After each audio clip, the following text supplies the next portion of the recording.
about what those are for, and they've actually got little glands there, and I've heard a couple of different theories as to what those glands are for, but one of the most common ones, the most commonly believed one, is black tufts of hair, and that serves as a way of helping them follow each other whenever they're involved in a chase situation. So you can imagine how confusing it must be when a lion launches itself at them and they dash off, and keeps them from running and scattering too far from the rest of the herd and presenting themselves as an easy target. The other thing we must always remember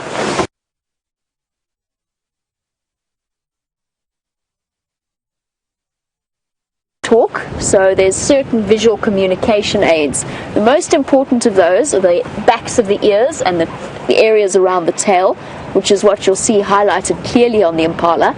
But I wouldn't be surprised if the back of the legs is also quite a useful way, particularly since sometimes impala do quite an interesting display of incredible jumps and handstands. And I think that the black can also serve as quite a nice way of highlighting. Elephant. There's an elephant. Mm-hmm. Where's the elephant? I've had to remove my cap due to him. Oh, there is an elephant. Very well done. I had absolutely no idea there was an elephant there. Wow. The wildebeest strikes again with his incredible bush vision. Hello, Ellie. Okay.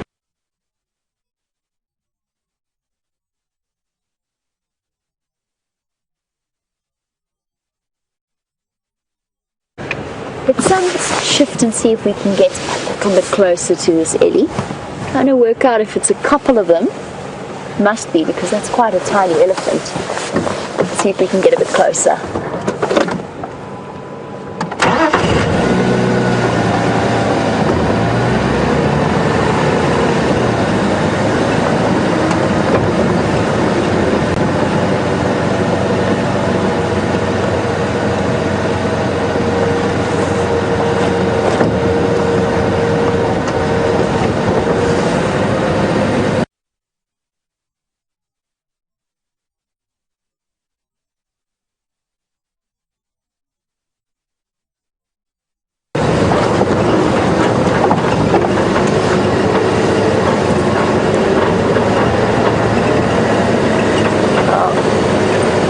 Is actually moving quite fast. We'll try and catch up with it.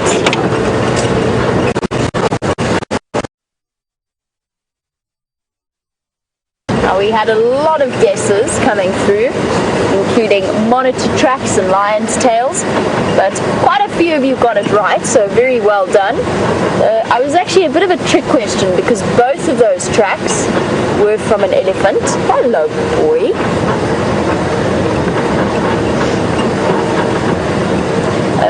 Big well done to Susie. It was an elephant's trunk, at least one of them was. Hello, boy. Can I come say hello? Ah, girl. Breeding herd. Hello, girl. Alright, in that case we shall stop here for one moment. Hello, big girl. Hello, big girl. Nicely. Alright, girl. Okay, I hear.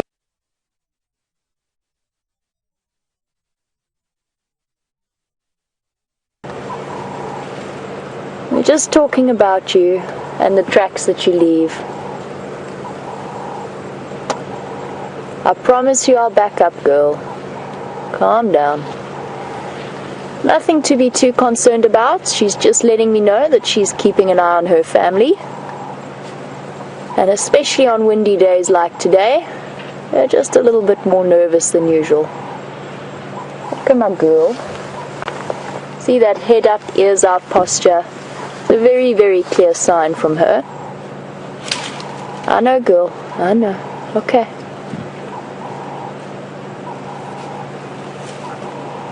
All right, girl.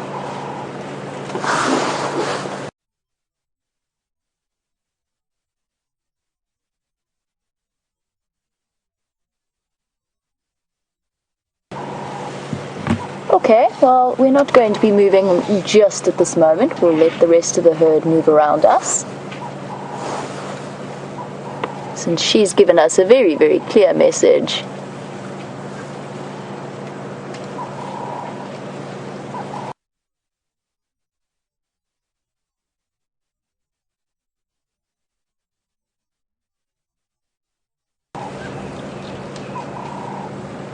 And little one.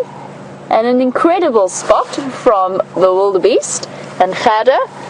We have now met a wildebeest with eagle eyes, and we have him to thank for our elephant sighting.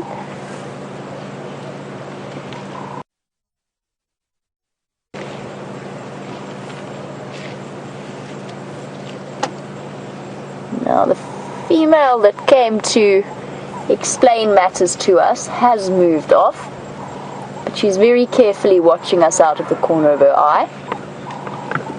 I'm going to let her get a little bit further before we go any closer. There she goes.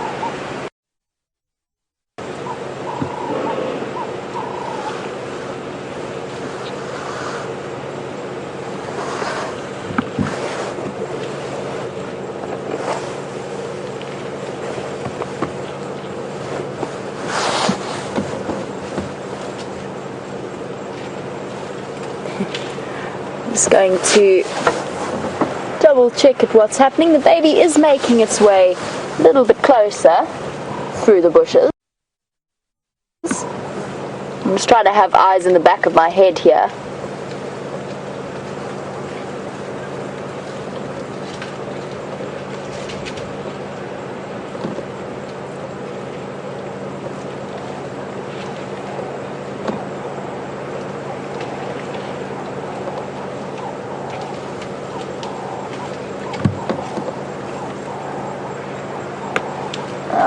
This afternoon we are lucky enough once again to be joined by Miss Pathoff's class, who are watching all the way from Missouri, and it's the 4th grade class, and talking about elephants pushing over trees, as we can see. Now, Isabel, you wanted to know how good is an elephant's memory, and they have amazing memories. They're very long-lived creatures. They can live up to 60 years old, maybe even 65 for a really old elephant, and their memories last all the way through that. And not only can they remember, but they can learn as well, which is why they have such incredibly intense emotional connections between members. But females, especially the matriarchs of the herds, because you know that elephants are led by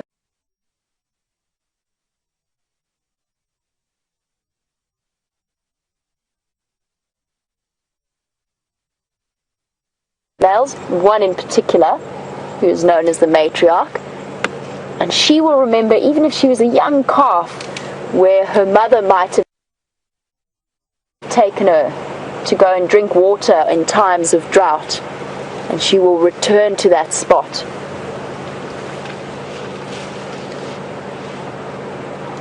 They are incredible creatures. 40 years later, they can remember what's happened to them and what they've experienced. I'm sitting still because I'm letting them approach.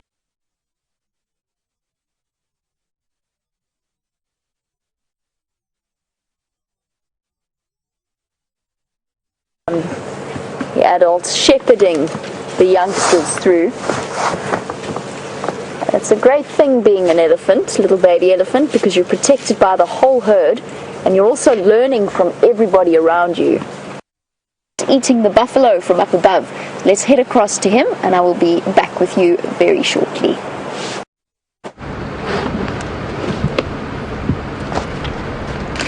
Welcome back, everyone. And the lions have literally just got back here onto the remains of this buffalo carcass. There's not much for them to feed on, but they are making the most of whatever little scraps they can bird's eye view. We parked in an incredibly interesting predicament here. I've got myself in a white berry bush, which is keeping me company, and it might actually almost be worth having a look at.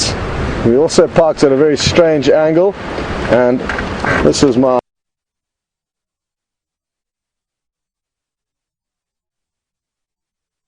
company, so all is well. But let's not focus on me too much and take a quick look back at what's going on here. They're going to be doing a lot of chewing and pulling, as well as licking. Their tongues are incredibly rough, almost like sandpaper, and they'll be using. Oh, I can only see 3 members of the 5 here. I'm not sure where the other 2 are. I'm guessing not too far away.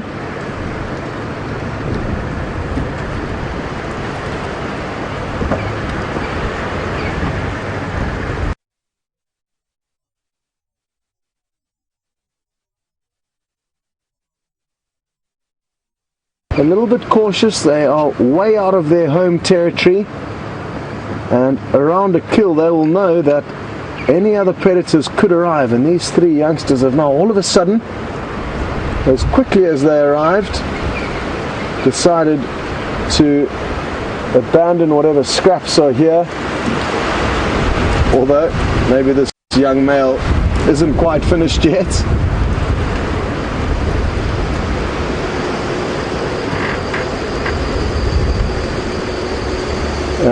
As you saw earlier, we're in a very tricky spot, so old Tebs, who's operating the camera, can't do much more than what he's showing you now.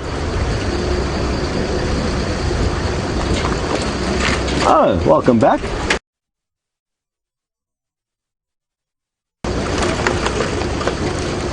And not only the lioness, but also the young male has returned.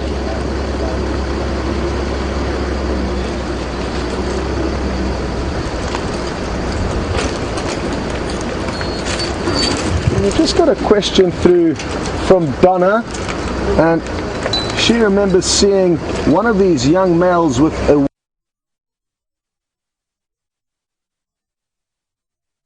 in the mend. One of the viewers this morning did mention that she has seen it a couple of days ago, and it seems to be getting better and better, so not to worry about that little wound. Animals are, or wild animals at least, are incredibly tough and resilient, and unless a wound is incredibly deep,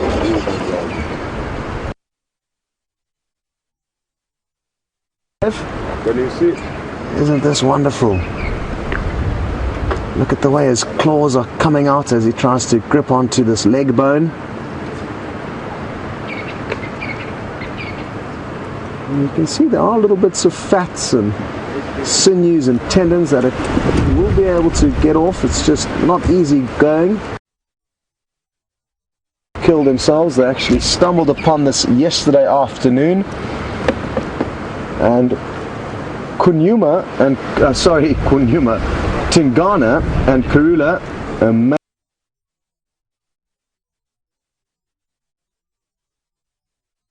male and female leopard who were mating in this area, were actually the first cats on the scene, and they were chased off unceremoniously by these lions. Obviously the lions could smell this decaying carcass for quite some distance.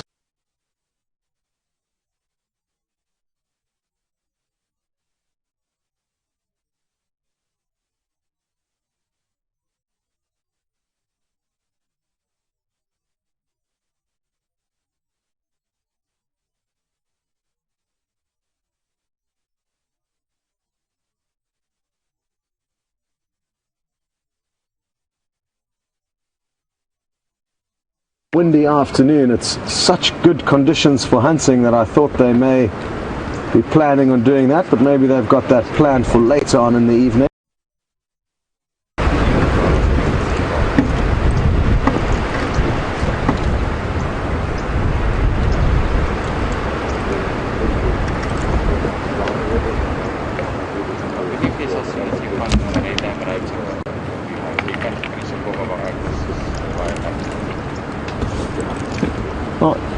There are supposed to be 3 young males as well as 3 lionesses within this pride. 2 of the lionesses are older. Now,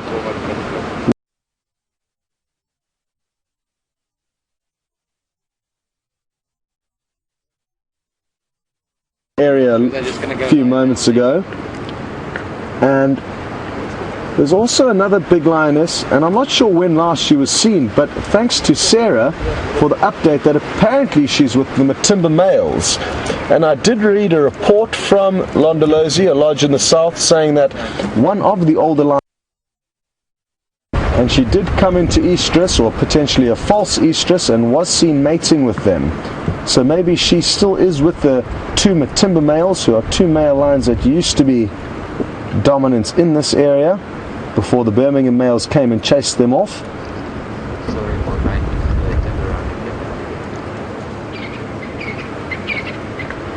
So again, oh, listen carefully.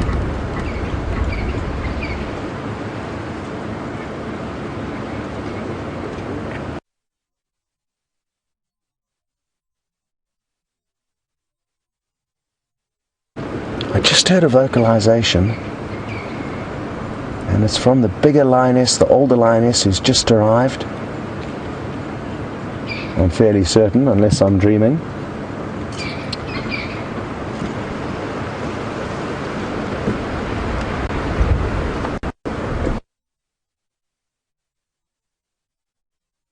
Interesting. On this carcass, there were a few vultures here this morning, and I've noticed that they've managed to clean off a little bit of the meat between. Have also been cashing in on this easy meal.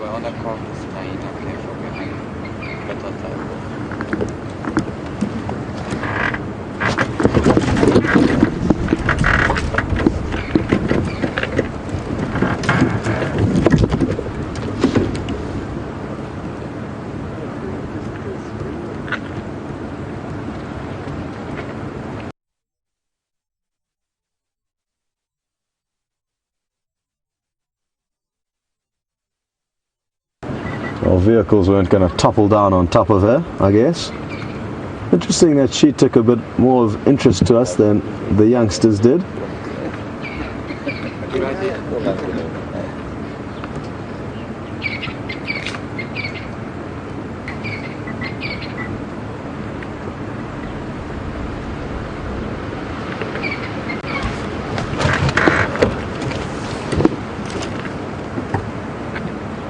Well, Patsy, you must have just tuned in a few minutes ago.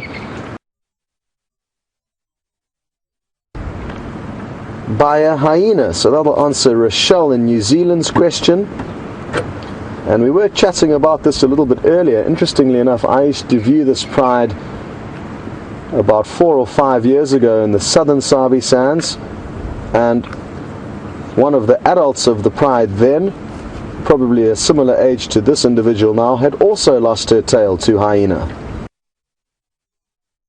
Regarding hyena stealing their tails, but it doesn't seem to be affecting her health at all. She's in good condition, as was her mother. Her mother was a beautiful big lioness, possibly not her mother, maybe an aunt. And before I left, this lioness was in perfect order. I don't remember, or she would have been one of them. We're all in perfect working order. And I'm not sure, actually I am sure, thankfully one of our viewers reminded me this morning, or informed me this morning, that this individual lost her tail in 2011.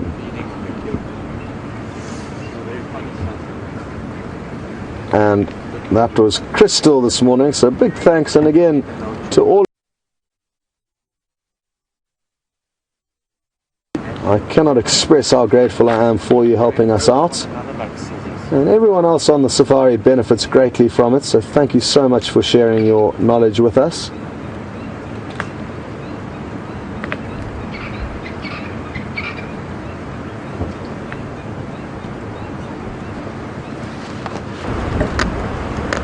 And more information keeps flying in from you guys, and if any of you are not sure of not necessarily how to send information but also questions, it's really easy. You hashtag Safari Live on Twitter or send an email through to questions@wildearth.tv. So feel free to let us know how you're feeling, or if there's anything you'd like to know. Well, Sarah has just mentioned that the young males who have got a few males called the Birmingham boys. So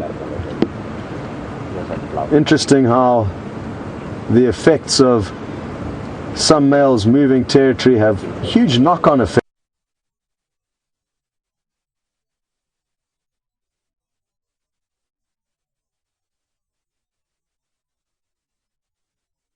They've chased back this pride of 5 or 6 individuals towards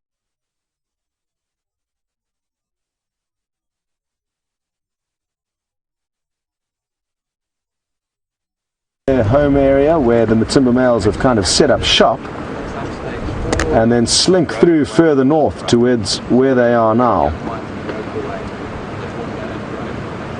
And it really is going to be fascinating to see what happens with this pride. Will they return to their home along the Sand River, or will they be able to effectively set up a territory here? Only time will tell. But they do have the odds stacked against them. These 2 young males that you can see and their 1 brother are not in a fortunate position. They've got the 5 Birmingham males to deal with, the new dominant coalition in this area, the 2 Matimba males, which are not going to tolerate them, back at their home, and then, oh, hello boys, play nicely. Interesting how caring they can be, but when around the dinner table, all friends and manners are thrown aside.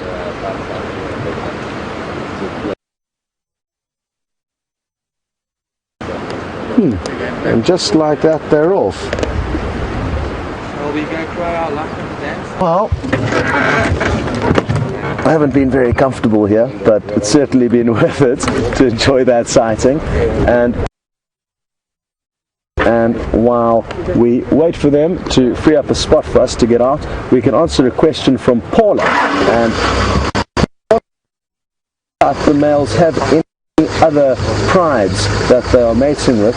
And as far as I'm aware, yes, there is another portion of the Tsalala pride called the Mangan pride, which they've split up several times, and this Mangan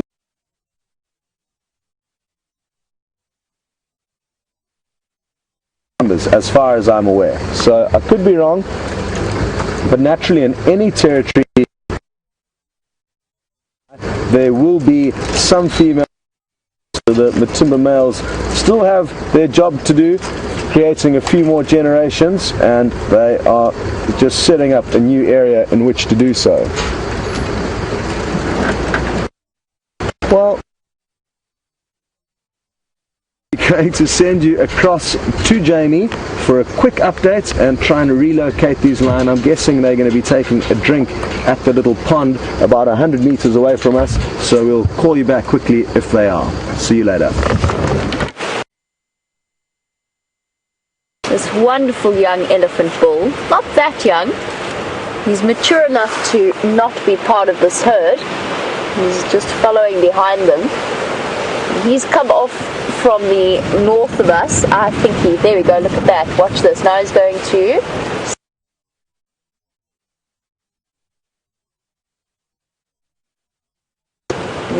that was him testing her scent to see if she's possibly ready to mate. And quite often what they do after they do that is they put the trunk into the roof of their mouth, because elephants can't phlegm and grimace in the same way that you might have seen other animals do. And for those of you, that is known as a phlegm and grimace, and it's a way of helping them pull scents into the top of their mouth and essentially tasting what they're smelling. But because elephants can't do that,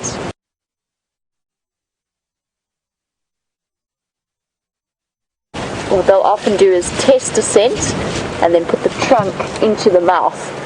And I think he's going to go and do that to the other females.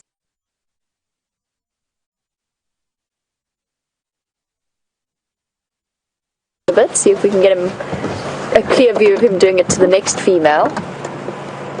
We do actually have an okay view through the trees. I'm not too sure we'd get one. There he's going to do exactly the same thing.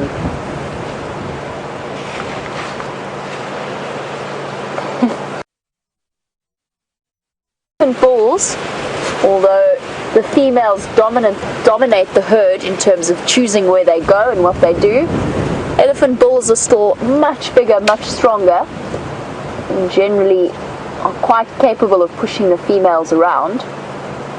Now this young male is just taking chances. I would say he's not quite at the age where he could seriously compete for mating opportunities, but he's going to give it a go.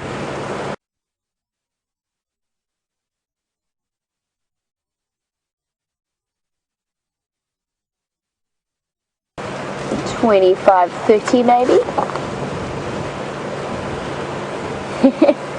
Still testing the female.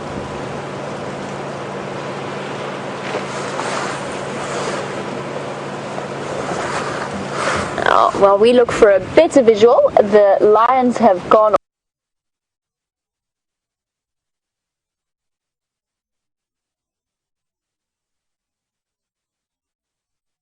without the tail is the one having the drink,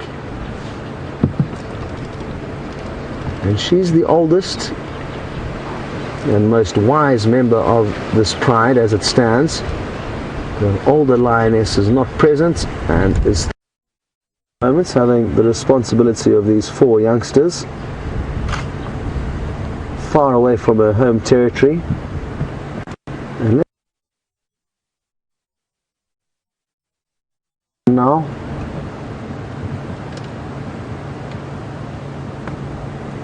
she may well do. They're not incredibly full-bellied. They're on this cool evening.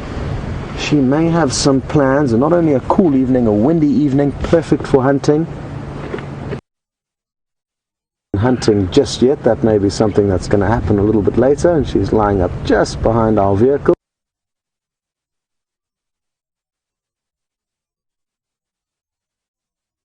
It looks like another lioness has decided to come join.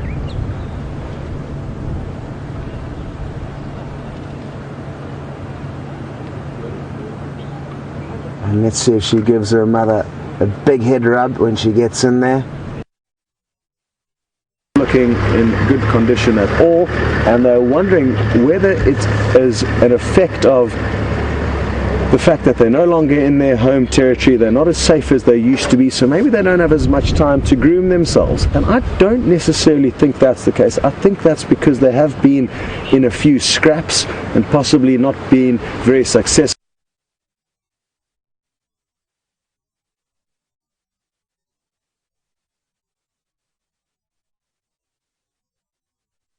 I think it's necessarily what is an indirect result of the chaos that they've been going through, but it's not that they don't have enough time to groom themselves. There certainly will be enough time for them to groom, but I think they may have just had bigger problems to deal with. Just going to swivel around quickly now.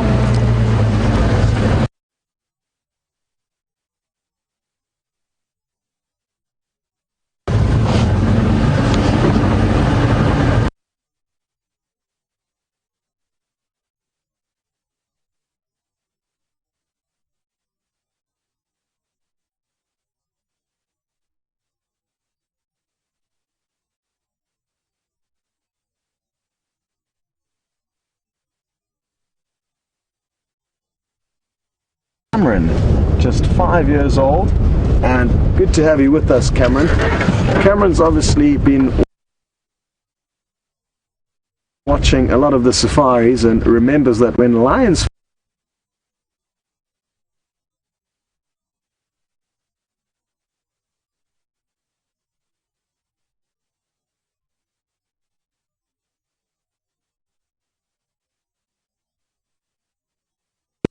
a look at the other 2 males.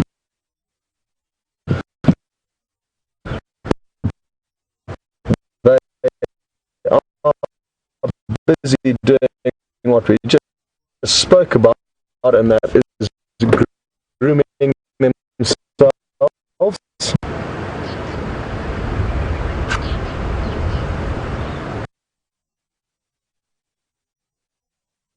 And they would normally use, burning up energy, losing precious reserves, and maybe that's why they're looking a little bit worse for wear at the moment.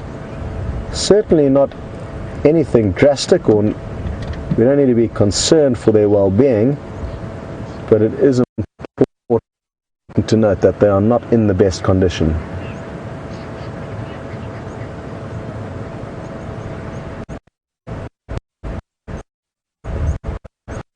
This one, its tail though, and this is the area that big male lions will go for when fighting with other lions. They try and paralyze their opponents by biting through the spinal cord. I'm not sure how this one managed to get away. He's still quite small, and surprising that he may manage to escape with just that little flesh wound. And maybe it was the tailless other large lioness that came thundering into his rescue.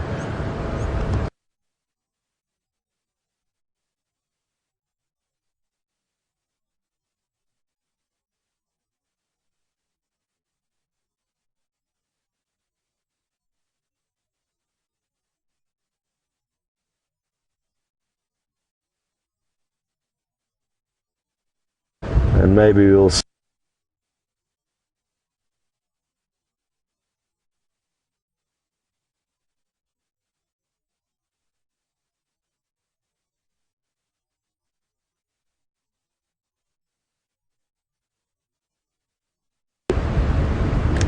They can really be so soft and gentle with one another.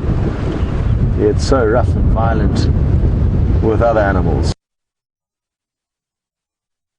Spot that he wants to clean. This one might be the one with the injury around his tail, because it looks like he's trying to lick it and keep it clean. So we'll keep a very close eye out when this one walks past us. He may well be the one that a lot of you are concerned.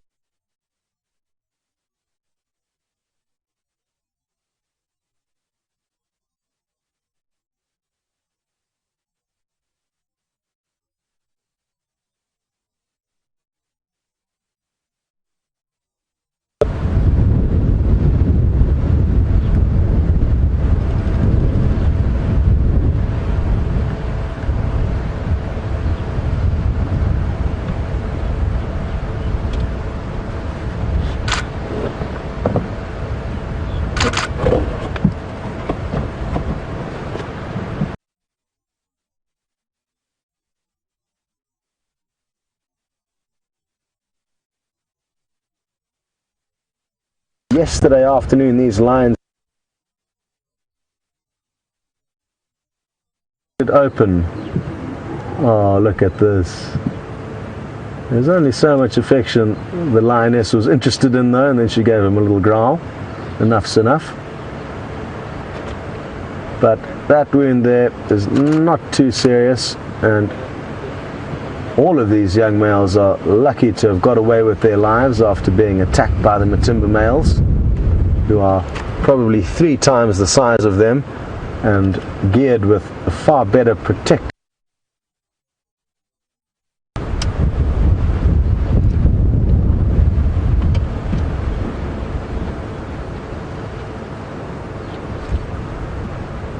I wonder if he's trying to convince this older lioness that it's time to go hunting, to go and look for some fresh buffalo. Oh, big stretch.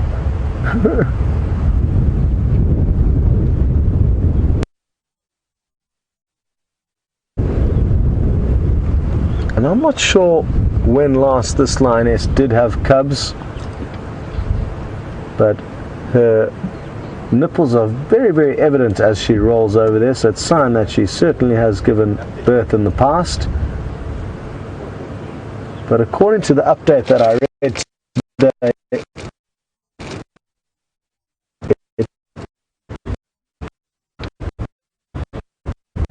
doesn't sound like they did lose any cubs to the Matimba males.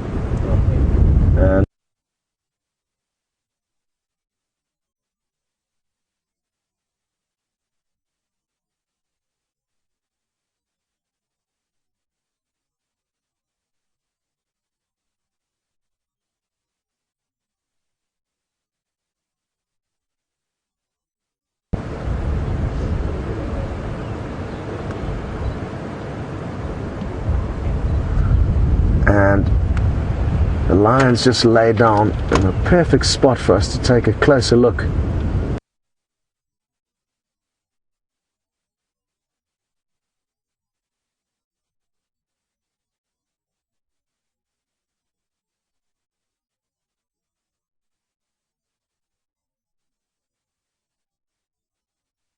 And I've seen lion recover from far worse injuries.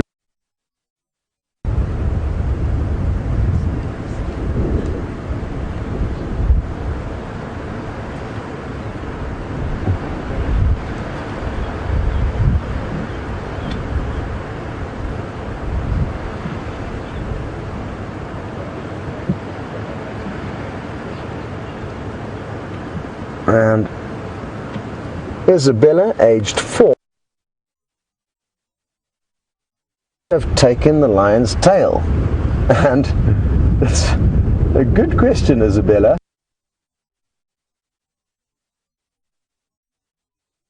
Clan of hyena would have tried to steal, and she would have always tried to keep her teeth and her front paws towards the hyena, but if there's too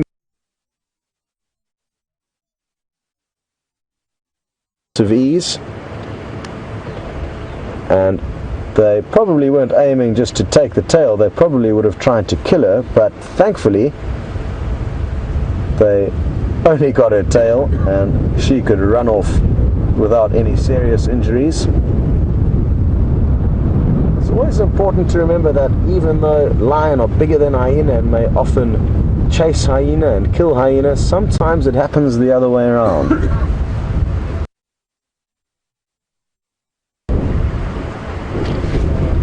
Okay, well, we're going to send you across to Jamie for a quick update on what she's up to, and because there is a queue of different vehicles wanting to come to the sighting, we may have to leave temporarily and then hopefully be able to come back in later, but it's important that we don't overstay our welcome here.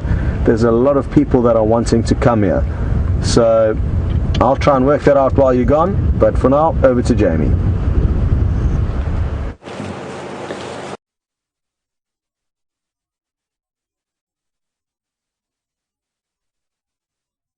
We are still with our wonderful elephant herd. I was just ducking out of the way there so that you could see this female who's been with us the whole time. She's been absolutely amazing, completely ignoring us like we don't even exist. We've been right up close, and then she brought the rest of the females along to her. She gave that nice low rumble.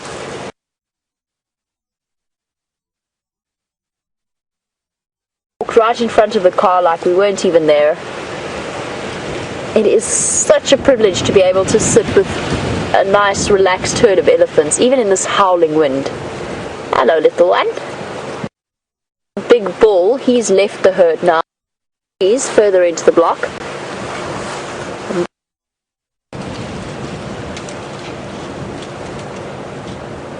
We have another question from Mrs. Pathoff's class, 4th grade, from Missouri.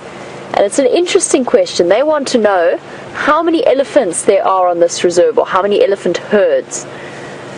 And that is a really difficult question to answer. It's an enormous amount. Just to roughly give you an idea, the area that we're in is open to the Kruger National Park. So there's no fences in between. So essentially the elephants here are the elephants there, and vice versa. And complete with all of the neighboring private concessions and areas around the Kruger that's open to it, it creates an area that's about 2.7, 2.8 million hectares worth of lands. It's 2 million soccer fields. Think of it as a that was done in the Kruger National Park was around, I think it came to about 13,500 elephants within this area. It's probably a bit higher than that because that census was done a couple of years ago, so they've had time for the population to increase, and it will have increased. So you're probably looking at about 14,000 elephants. Now, in terms of elephant herds, let's say they average at about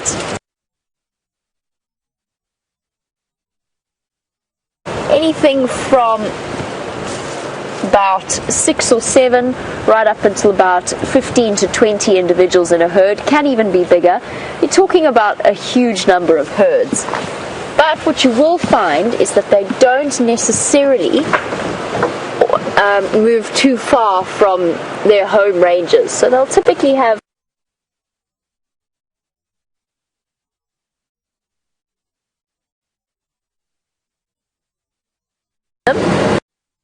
It is a begging calf, and it's a little bit too big to be drinking, but mommy's going to allow it anyway. That was what those shrieks were all about. It is a little boy, and he's pressured mom into allowing him to drink. And typically they'll drink up until about 2 years old, where they can become fully independent on solid food. But they will be supplementing with solid food from about 6 months. They quite a few times. The only time there's ever really serious conflict in the elephant world is when a female is ready to mate with a male, and if there's a couple of males around, particularly big ones, then there might be a serious fight. And on a rare occasion that serious fight can lead to the death of one of the males, but it's very, very unusual. It's only when they're particularly matched in size and strength. Elephants will have a really serious conflict with each other. That's not to say they don't have skirmishes and disagreements. It does happen as well.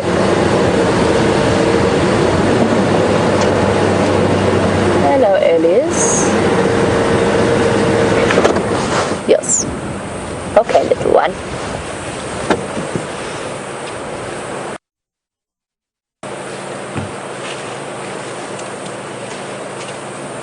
Giving that branch a quick dust off, get rid of some of the sand, because there's nothing worse than that crunch of sand in your mouth.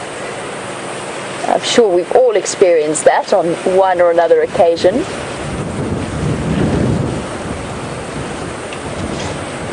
Sometimes you just have to beat it off.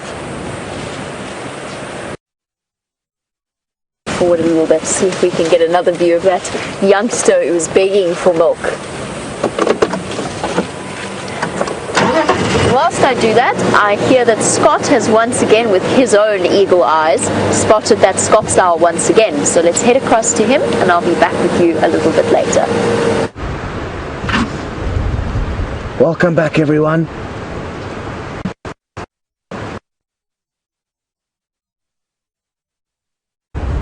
It's a bird that a lot of you would have never seen before, a new one for the bird list, the African Scots owl, and you came just in time because it has fluttered off and I'm not too sure where it went. Somebody's just trying to get a hold of me on the radio quick. I'm not too sure if Jamie is still with the elephants, but I'm just going to start chatting with this guy.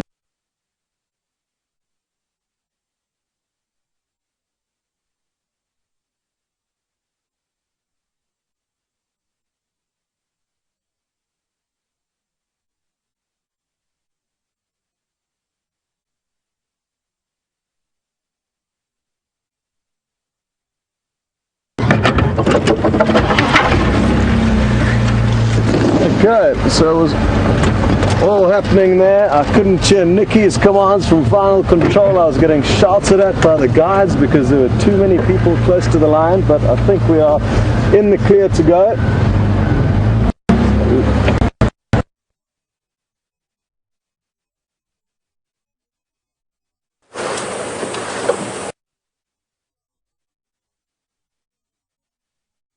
Once again, and we're still with our Ellies. Now I'm only going to spend the next few moments with them because we are rapidly losing light, and I definitely don't want to sit with any kind of spotlight on them. They're daytime animals, they don't like it, it makes them uncomfortable, it disrupts their evening, so we'll leave them be very shortly. At the moment though, I'm just going to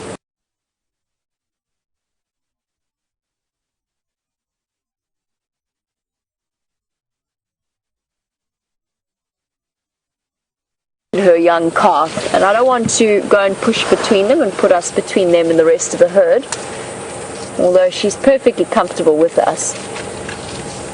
It's just a matter of respect. I don't think she'd be too stressed out, but I'd rather just let her make that decision herself, particularly with her calf. She seems quite content as she's munching on a bush willow that's, interestingly, that plant that she's feeding on has already been targeted by elephants before. Look at the way that the main stem has been pushed over. And trees out here are so cleverly resilient. Look at all of the vertical limbs growing up from it.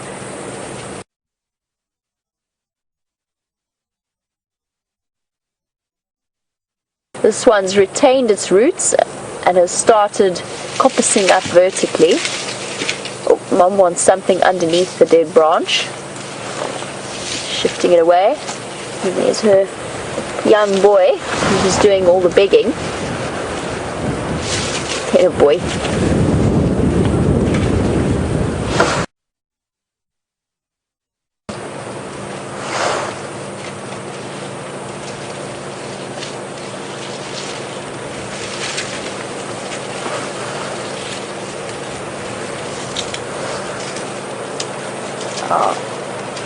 These are females, or at least this one is a female.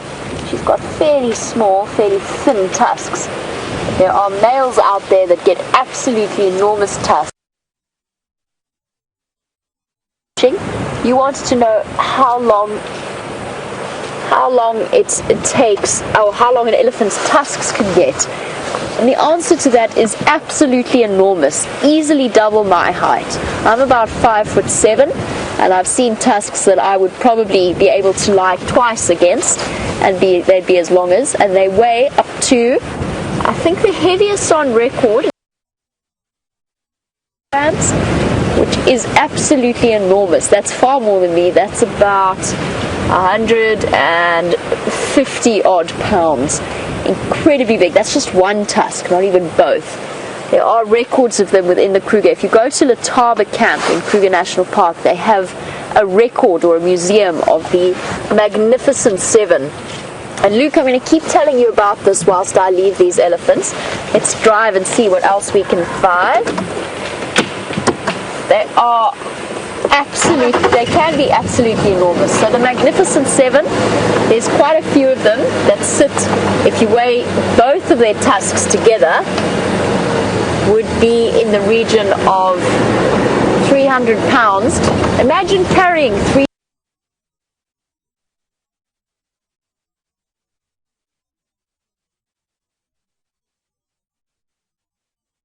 300 pounds on your face.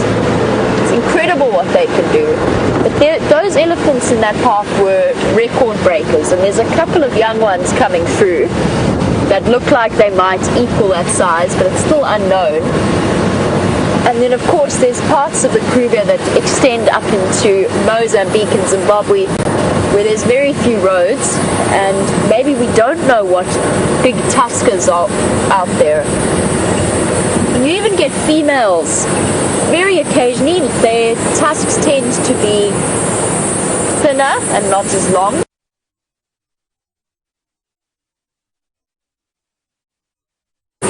But you do occasionally occasionally get females with very, very long, extended tusks. Now, unfortunately, it's something that within, not so much in South Africa, but more towards the northern parts of Africa, the central and northern parts of Africa, it's something that is slowly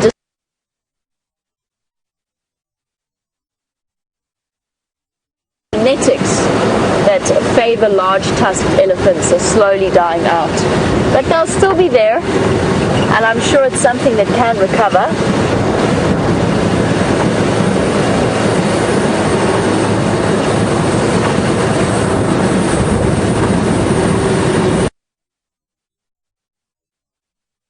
Creatures. It was a typically nocturnal creature that was actually a daytime creature that we saw yesterday. Something that I mentioned earlier, but I think that both Donna and Kathleen might have missed. So you guys were asking what the name of that exquisite daytime moth was that we saw yesterday on the sunset. And the answer is that it was a fire grid burnet moth. Fire grid burnet moth. Something I had no idea existed. Absolutely incredible looking creature. And that message, that identification was actually passed on to me from the viewers, or by the viewers, and something I'm incredibly grateful for because I won't ever forget it now. That being said, I did read the Latin name earlier and I forgot about it, or I've forgotten it. I'll have to write it down and say it 3 times before I go to bed. But it was a fire grid burnet moth, a daytime moth.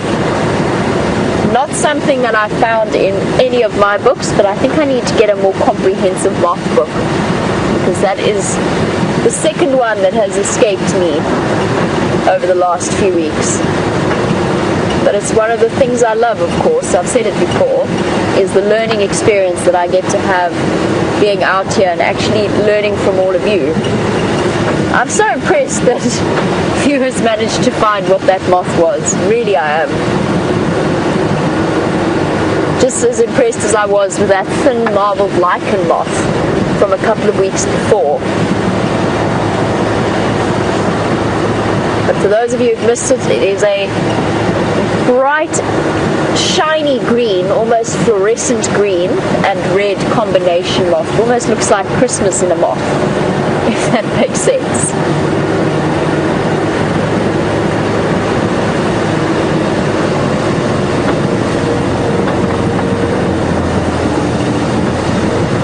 Keeping my eyes peeled, of course, as always, but for new viewers, I'm looking for the reflection of eye shine. So all animals have what's known as a tapetum lucidum layer at the back of their eye, so right at the back by the retina, and it's a way of reflecting any kind of extra light there is in the area, and it allows them to enhance their night vision. Now the diurnal animals have it, but it doesn't work as well as the nocturnal animals have it, or the ones that the nocturnal animals have.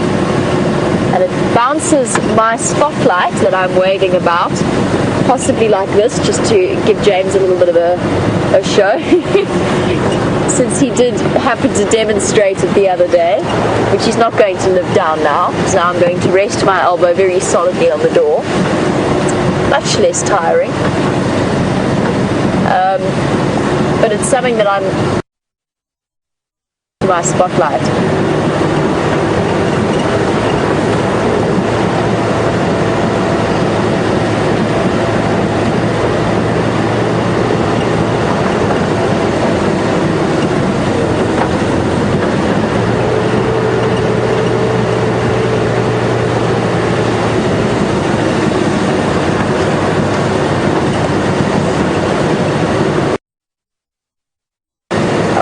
Our regular viewers will know, but some of our new viewers may not, that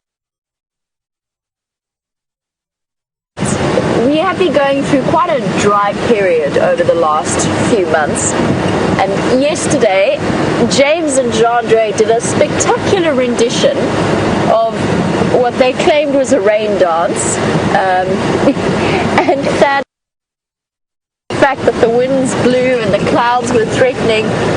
By the time we got back to camp, the clouds had disappeared and we could see stars. So I'm not sure what kind of dance James and Jean-Dre did, but it seemed to have sent the rain packing. It didn't fall last night, and it really, really looked as though it was going to. We'll wait and see. Maybe it will rain tonight, and then maybe there's some kind of delay effect on rain dances. Take a while to build up. I will say that it's snowing. I will say that it is snowing in parts of South Africa, and look, I mean, it is midsummer. It's a little bit odd. I don't remember the last time it snowed in the mountains in November. It's not going to snow here. That would really be odd. Then I think I'd be slightly concerned. But for it to be snowing on the mountains in the beginning of November is quite surprising. Maybe they bought snow instead. I'm not sure. Maybe they got it confused with a snow dance.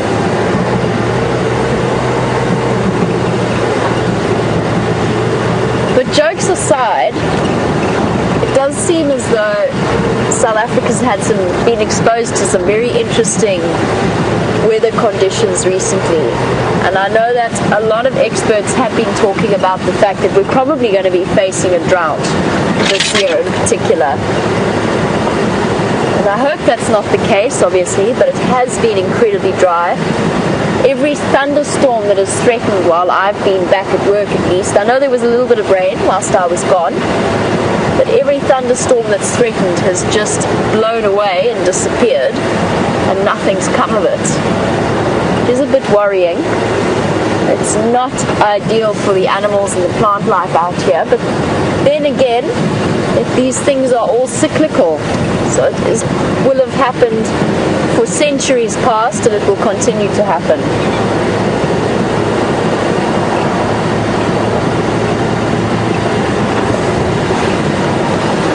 It does also mean, if that happens, that if we see any dead animal carcasses that look to be unexplained, you'll see us start to pay a little bit more attention and be a bit more careful as to the way that we treat them. We won't be touching them with bare hands. Probably won't be touching them at all if it continues to be as dry as it has been. Just because typically droughts do associate with anthrax outbreaks. It's a naturally occurring thing, but it's something that we have to be aware of and cautious of.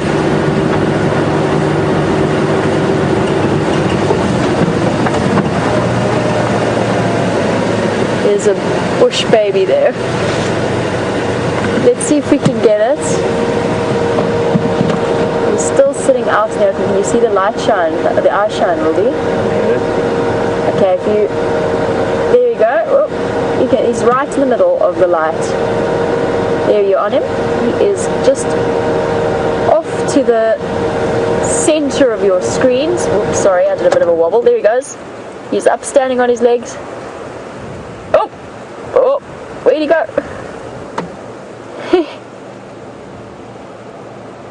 Have you got him? Yes, there he is. I can see his head moving, I think. Yes, I can see his head moving. Just off to the center of your screen, I think. Actually, that might be a leaf blowing. Where'd he go? No, that is...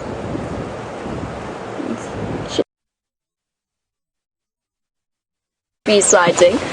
I'm glad that was actually a bush baby, because yesterday I saw some eye shine quite high up. Thought it was a giraffe, and thought it was a bush baby, and it turned out to be a giraffe, which was a little bit embarrassing. But you know, these things happen. It was a tiny bush baby and a big giraffe.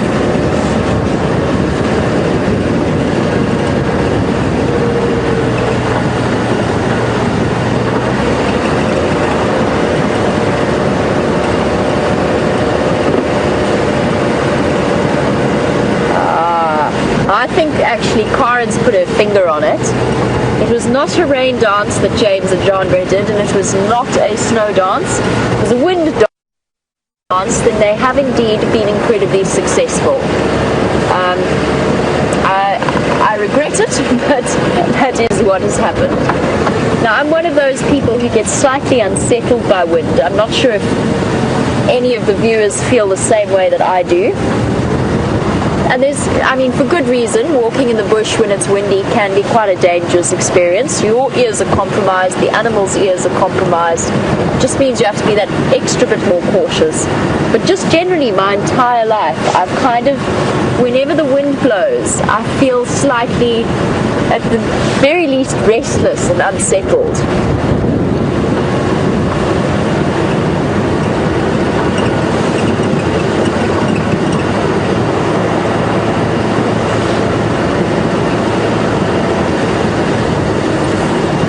Glad we got to see the bush baby though.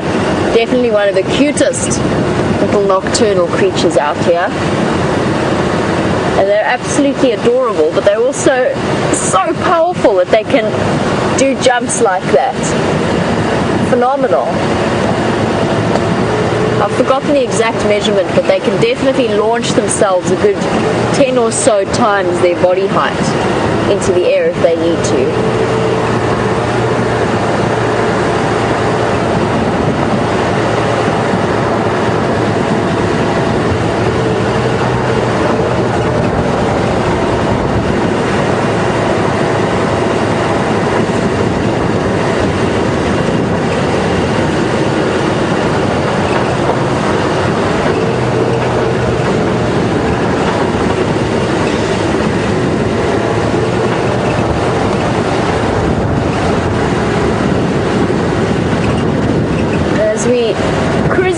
We have a new viewer who's been watching with us and asking a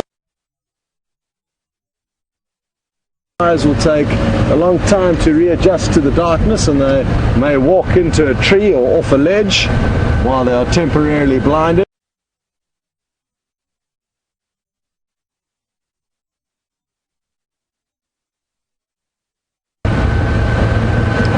Elephant thankfully don't have too many predators, so it's not a concern. I don't feel like we are going to be leaving it like a deer in the headlights for a leopard or a lion to catch, but we are still going to be as sensitive as possible.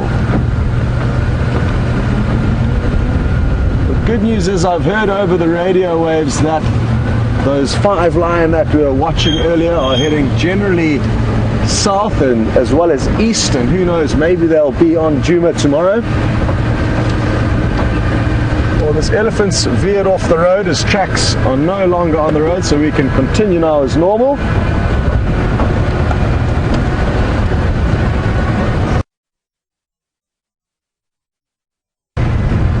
Khada is celebrating the African Scops Owl sighting. It's another bird that she's added to her bird lists, and if any of you are joining and you can start, or joining for the first time, if you can start your bird list,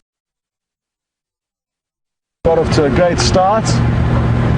Just seen the elephants off in the bush to our left, so just going to avoid shining over there, and now we are in the clear and continue on without worrying about that. But very happy, Khada. We've been hearing them calling so much and hoping to show them to you, but have yet to have any luck until today. Just going to go back and double check. I think I may have seen some termites looking quite active the entrance to one of these chimneys, and this is going to be awesome. They are in fact active in there, doing some extensions or renovations to this chimney. How awesome is that? All these workers are hard at work, and if we keep watching closely, we may see a much larger individual, one of the soldiers, also helping out alongside the workers. The soldiers will help the workers when they are not at war with any threats. And this chimney is an incredibly important part of this termite mound, because it helps to control and regulate temperature. And this is vital because these termites are farmers.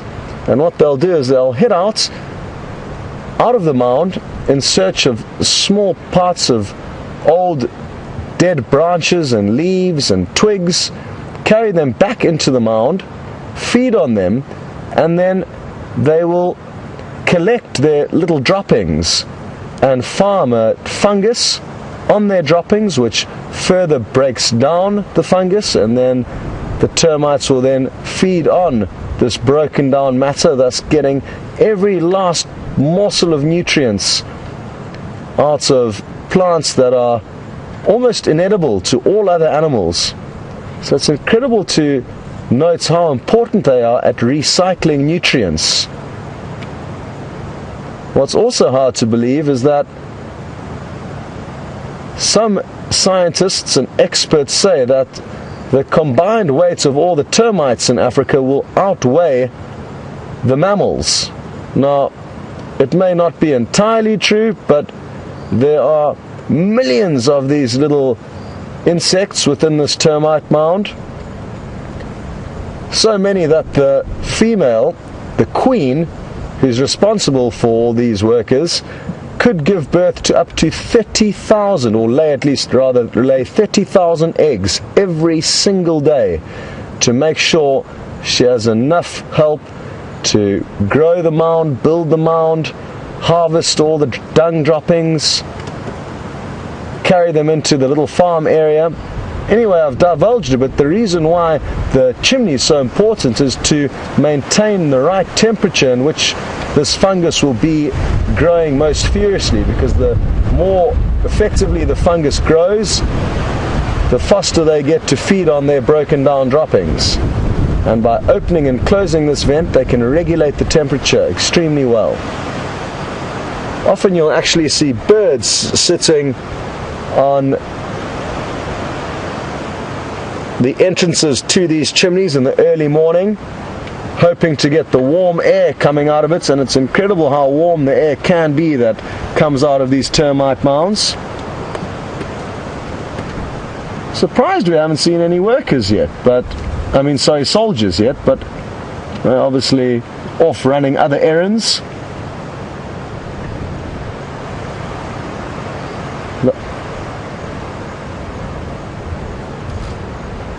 And I'm told you can see a few very, very small ants around the outskirts. I can't see them. I can't watch the monitor and shine the spotlights at the same time as I drift off where I'm supposed to be shining. But there could well be some other little ants foraging about there. And it's not only about the big things on safari, it's also about the smaller things, because without these incredibly important termites, there'd be a huge wastage of minerals and a huge amount of dead plant matter, which would suffocate new growth coming through. It would prevent new growth being able to push up through the earth, stealing precious sunlight from them. So even though they're very small and we don't get to see them often, they are incredibly important. What can I see crawling out the bottom? Is that a scorpion coming out there? The bottom left corner, I can see something. It's unlikely that it would be a scorpion. Maybe it's just a couple of soldiers coming out with their far bigger heads and mandibles, or maybe I'm just imagining things.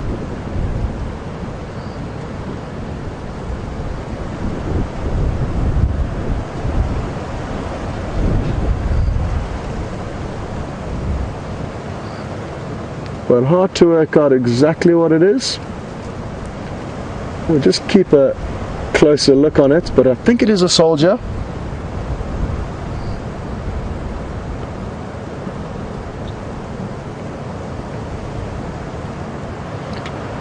Well, good evening, Tim, and sorry to hear you having a boring day at the office in St. Louis, but happy to hear you on safari with us at the same time. Tim's interested to know what and how much will the female feed on. I don't know. She'll feed on the same food as the rest of the clan, the broken down fungus deposits And she's a large grub. She's an egg-laying machine. She's not mobile. She's encased in a small little royal chamber. Her food gets brought to her. Her eggs get carried away from her, and she is immobile. So she lives a life of luxury, eggs rather, to make sure that she's got enough workers to maintain this massive colony. You may have seen all the termites simultaneously start drumming their heads there. That's quite typical behavior of them, obviously communicating with one another. Keep looking closely. They seem to be in a bit of a drumming mood now. Anyway, sadly, it is, and I would like to say goodbye to all of you and thank you for all of your help and contributions. It's been great fun, and you can look forward to James and Jamie taking you out on an adventure tomorrow morning. Otherwise, I'll be on board in the afternoon. Thanks Tebs, thanks Jandre, thanks to the ladies in the final control room. Over to Jamie.